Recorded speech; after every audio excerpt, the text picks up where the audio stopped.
What's going on, everybody? It's Jacob coming back at you guys to give you guys my best bets for this 14-game NBA slate that we have on tonight, the day before Thanksgiving. I won't be uploading a video tomorrow. Obviously, it's Thanksgiving. I'm very thankful that I've been getting a lot of support on social media and this YouTube channel. It's something that I didn't think was going to happen, and even just the couple hundreds of followers and the couple comments I get, it fills me with joy. So I really appreciate it, and I'm thankful for each and every one of you that watches this video. And on Thanksgiving, make sure to obviously thank your friends and family. It doesn't have to be Thanksgiving, but it is that time of year to celebrate that kind of thing. And there is sports on Thanksgiving, so at least we have that to look forward to as well. So let's jump right into today's 14-game NBA slate.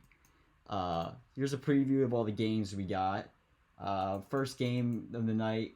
The spreads might not be updated. I made this yesterday, but all I know is we got the Cavs laying double digits on the Hawks, and I'm not fading the Cavs. I'm taking the Cavs and I'm laying the points because the Hawks are on the do not bet list and they're bad. They're a bad team. They lost to the Wizards, so you're automatically a bad team if you lost to the Wizards.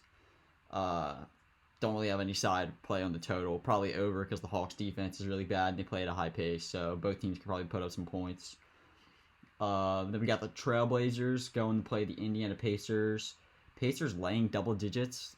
What the hell are they doing? I got plus 12.5 on the Trailblazers. I know the Trailblazers are terrible, but the Pacers can't cover a double-digit spread. I mean, they just beat the Pelicans by 4. What the hell are we doing? And I'm definitely going on the under in this game. I think it's been bought up to like 230 something. I would take the under. We got the Chicago Bulls playing the Magic. I didn't bet a spread or a total in this game. If I did, I'm betting the Magic. The Magic are OP at home. I think they're undefeated at home this year, so wouldn't bet against them. And the Bulls are coming off a back-to-back. We got the Rockets playing the 76ers, and as a 76ers fan, it pains me to say that I am laying the points with the Rockets. We have Joel Embiid and Paul George still resting. What the hell are we doing here?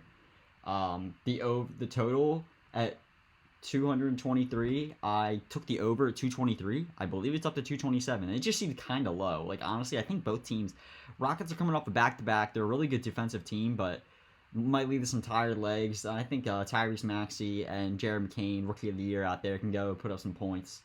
We got the Clippers playing the Wizards. You know how I feel about this. I got a 9.5.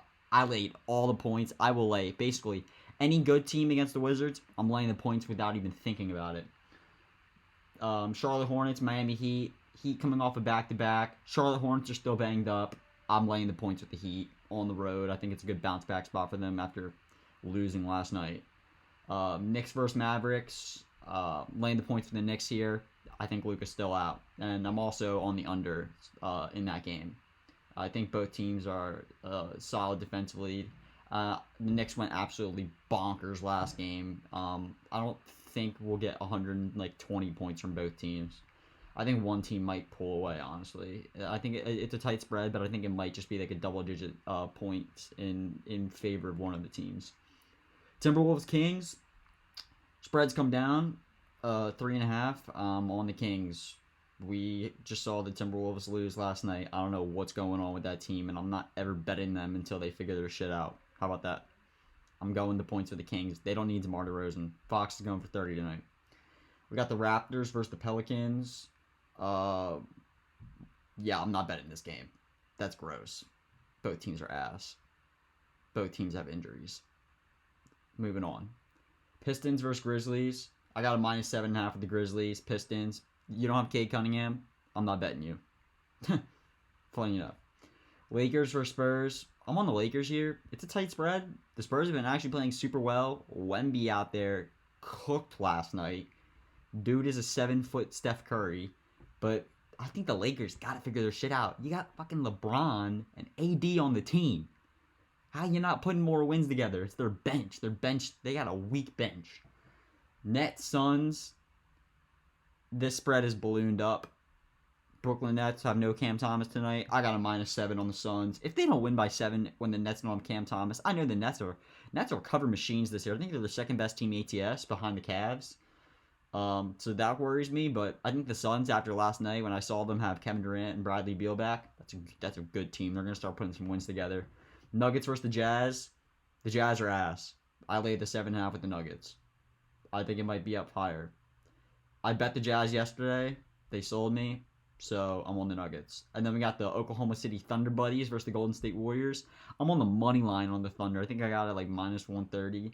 I think the Thunder is the better defensive team. I'm on the under in this game. I think the under is the better play in this game. Both teams are great defensively. I can see just it being like a 105-100 type game. I think that total is way too high, to be honest. Maybe I'll say like 110, 112, 110. You can kind of preview the player props on my PowerPoint on the left side of the screen. We're going to move into that the Chicago Bulls versus Magic. I'm going to call him Mr. Consistency here. Nikola Vucevic over 16.5 points. And it's a tough matchup for him. I'm not going to lie. He's playing the Magic. But he's hit this line in 16 out of 17 games this season. And he's averaging over 21 points when he plays 28 minutes. We're kind of getting a good buy low spot, like I said. This dude's averaging like around 20 points. Basically like super consistent every single game. And I mean, we're getting the 16.5 points. I'll take it. He's averaged 21.4 points in 10 out of 10 games against top 12 pick and roll defenses, and Orlando's a 10th ranked defense. So he's still scoring in these tough matchups. And he's already covered this line this season at 18 points against Orlando. And Orlando does like to allow points to big men like Vucevic. They can stretch the floor and score, and like he can shoot threes. Like he doesn't just score in the paint. We see like taking his 1.5 3-point prop a lot of times this season has been a cash. And then we just saw Zubac have 17. AD put up 39. So I think Vucevic, the Bulls, he's like one of their most consistent scorers. He's performing well off back-to-backs too. So I like him to get 17 tonight. Moving into the Wizards versus the Clippers game. The Wizards are ass. So I'm taking Zubac, 27.5 points plus rebounds. Pair it with Harden, 8.5 assists. As long as there's not a blowout, both of these are smacking. He's over this line in 11 out of 19 games this season, but now we got to think. The Wizards rank 28th in defending post-up scoring, where he scores 27% of his points, 27th in pick and roll, 17%, 27th in putback, 16%, and 29th in free throws, 10%. So right there, you're getting like 60% of this dude's points. He's averaging 27.9 points plus rebounds this season, and 29 when he's playing at least 30 minutes. The Wizards are ass. They rank 24th in defending the restricted area, where he scores 60%, and they allow the second most rebounds. So as long as they can keep it competitive until the fourth quarter, Zoo should get this. The blowout scares the shit out of me. That's all I'm saying. We got the first under of the day. We're on LaMelo Ball. This dude is a hooper. He's a hooper. But I'm betting his under. In 12 games against the Heat, he's never scored more than 28 points, and they're giving him a 33.5 point line. What are we doing? He's over in his last 4 games versus Miami. Over his last 4 games, he's only averaging 22 points, right around there, and he's taking a shit ton of field goal attempts in each of those matchups, and he's just not finding the bucket.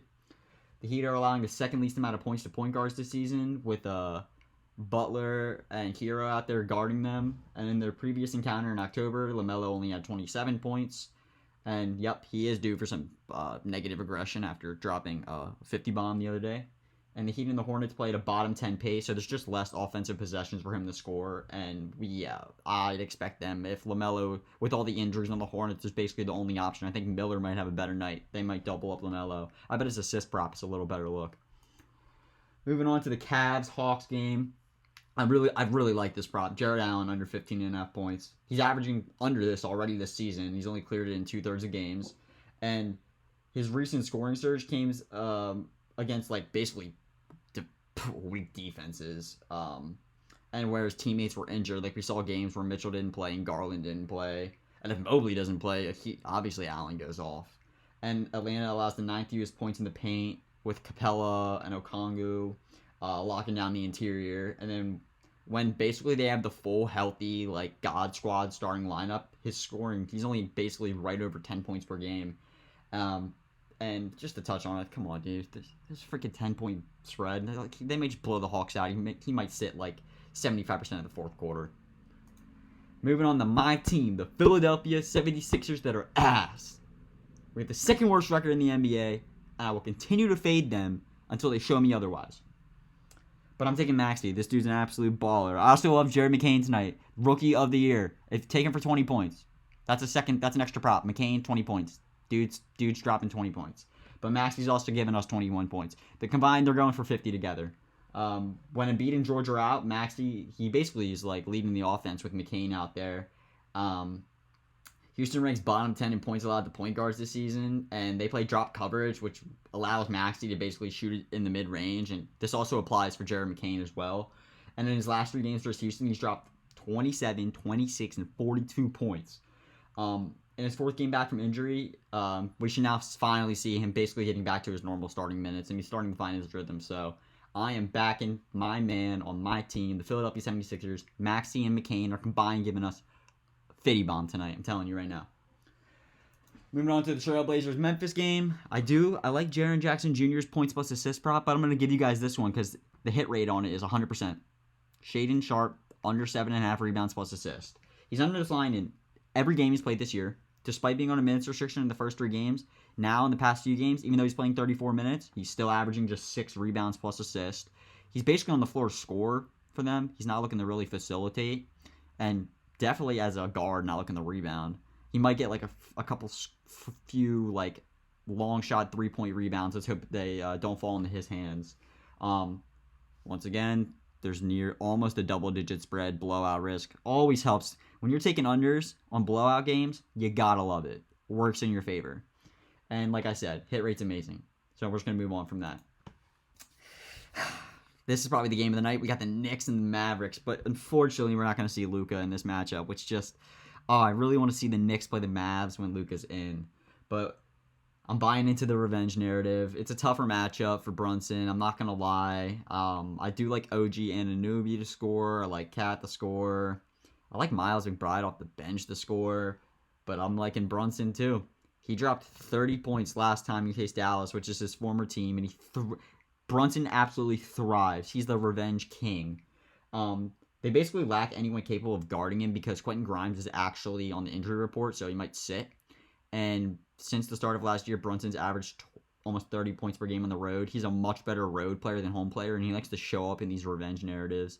He's hit 21-plus points in 9 out of 10 road games, and he scored exactly 24 points in one of his last 64 games, making 23.5, because I believe it bumped to 24.5, maybe even 25.5, but if not, maybe parlay it. I like him to facilitate tonight too, so maybe if you can get like a 20-point, like 5-assist parlay to get the juice down, that may be good. This is one of my favorite props in the night right here. I actually have 2 props in this game, I guess. Isaiah Hartenstein, we'll move him down here. We'll talk about you later, bud.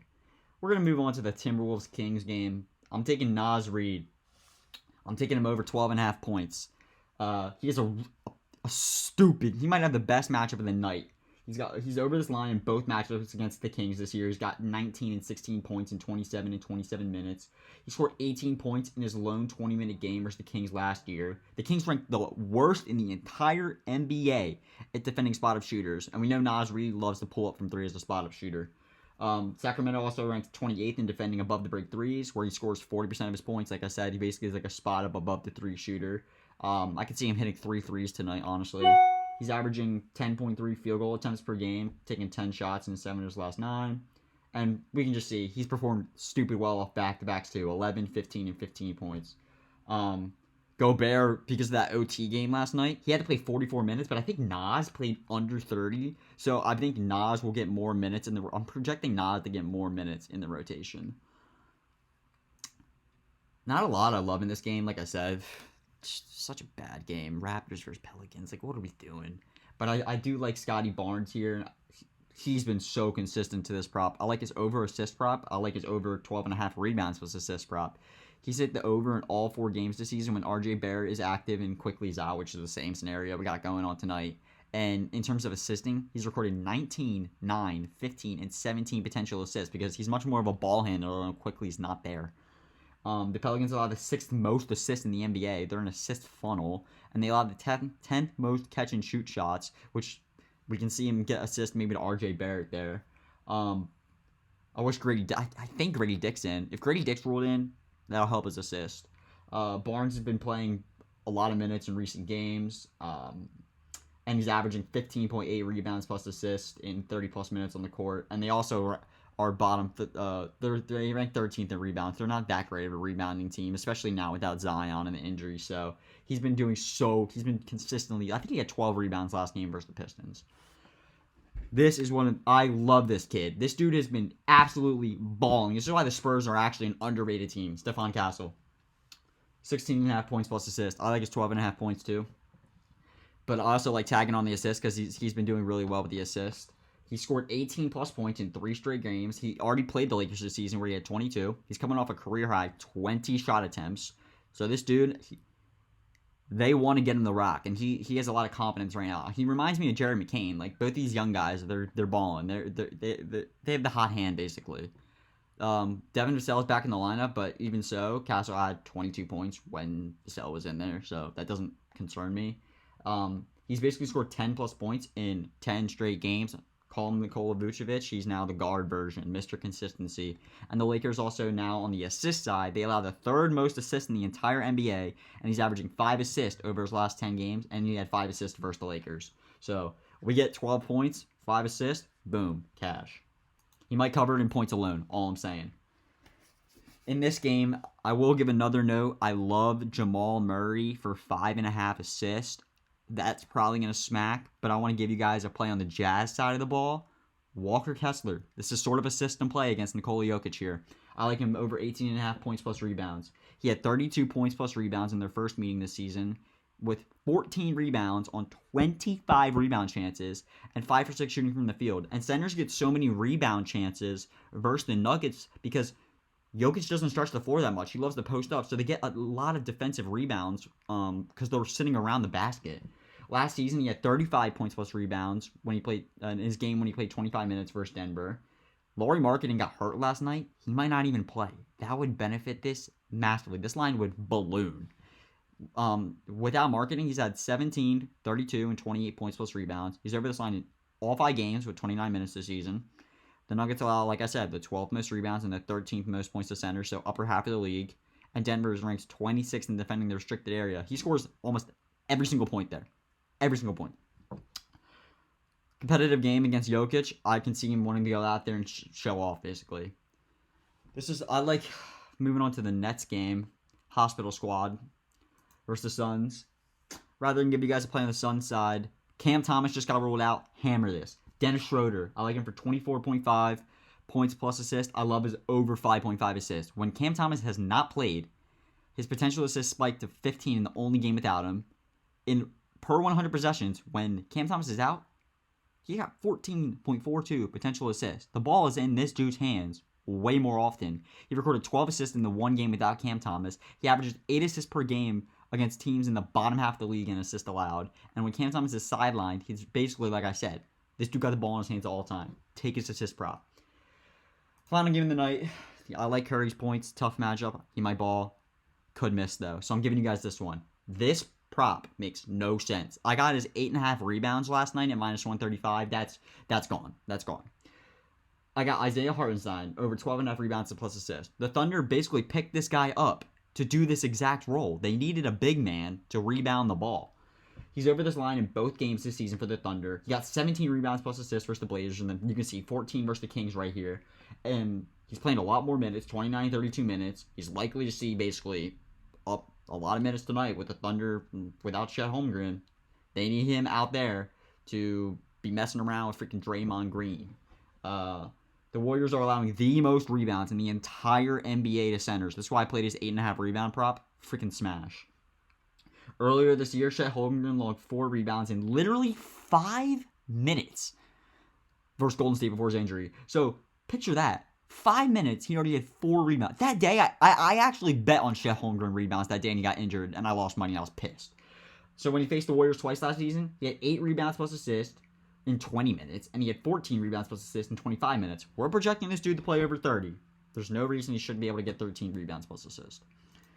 And you might hear another under. Here we go. I took the under on LaMelo Ball. Well, I'm taking SGA. I'm taking him under 31.5 points. He's over this line in only 5 out of 17 games this season. He's averaged 29.2 points per game. He scored 24 points in his last game versus Golden State, staying well under, and it's because of the way Golden State defends. He scores 31% of his points as the pick and roll ball handler, where they rank third. He generates 14% of his points in transition, where they rank second. 39% of his points come in the restricted area. He loves driving, but they rank second. This is why I'm on the under in this game, by the way. Both teams are amazing defensively. 25% of his points come from above the break. Warriors rank second, and he's averaged under the 31.5 points against top 10 pick and roll defenses. All the stats are telling me Hammer is under. So that's what I'm doing. So like I said, that's going to be it for today. I gave you guys one play and my sides and leans from all the NBA action tonight. I'm super excited. When there's 14 NBA games on as a sports fan and a sports bettor, how can you not be excited? I mean, it's just an opportunity for us to make some money. And like I said, I hope you all have a very happy Thanksgiving. Eat a lot of food, and we got more NBA action coming back to you guys on the Friday after Thanksgiving. I think a lot of teams are also in action there, and I'm going to try to get out an NFL video for you guys tonight. I'll see you later. Back to the lab.